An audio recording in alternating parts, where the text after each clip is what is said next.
ದೇವರ ಪರಿಶುದ್ಧ ನಾಮಕ್ಕೆ ಸ್ತೋತ್ರವಾಗಲಿ. ಈ ಸಮಯದಲ್ಲಿ ದೇವರ ವಾಕ್ಯವನ್ನು ಧ್ಯಾನಿಸೋಣ. ಎಬ್ರಿಯರಿಗೆ ಬರೆದ ಪತ್ರಿಕೆ 10:23. ನಮ್ಮ ನಿರೀಕ್ಷೆಯನ್ನು ಕುರಿತು ನಾವು ಮಾಡಿದ ಪ್ರತಿಜ್ಞೆಯನ್ನು ನಿಶ್ಚಂಚಲವಾಗಿ ಪರಿಗ್ರಹಿಸೋಣ. ವಾಗ್ದಾನ ಮಾಡಿದಾತನು ನಂಬಿಗಸ್ತನು. ಹೌದು ಪ್ರಿಯರೇ, ಈ ಸಮಯದಲ್ಲಿ ನಾವು ಎಷ್ಟೋ ಕಾರ್ಯಗಳಿಗಾಗಿ ನಿರೀಕ್ಷೆಯುಳ್ಳವರಾಗಿರುತ್ತೇವೆ. ಎಷ್ಟೋ ಕಾರ್ಯಗಳು ಎಷ್ಟು ಪ್ರಯತ್ನ ಪಟ್ಟರೂ ನಮಗೆ ನೆರವೇರ್ತಾ ಇಲ್ಲ ಅಂತ ನಾವು ಎಷ್ಟೋ ಸಲ ನಾವು ಅನ್ಕೋತಾ ಇರ್ತೀವಿ.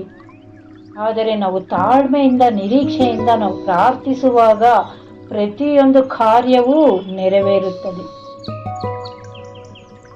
ನಾವು ಯಾವ ಕಾರ್ಯ ಆಗ್ತಾ ಇಲ್ಲ ಇದು ಅಂತ ಅನ್ಕೋತಾ ಇರ್ತೀವೋ, ನಾವು ತಾಳ್ಮೆಯಿಂದ ಬೇಸರಗೊಳ್ಳದೆ ಪ್ರಾರ್ಥಿಸುವಾಗ ಎಲ್ಲ ಕಾರ್ಯಗಳು ನೆರವೇರುತ್ತವೆ. ನಾವು ಅಬ್ರಹಾಮನನ್ನು ನೋಡುವಾಗ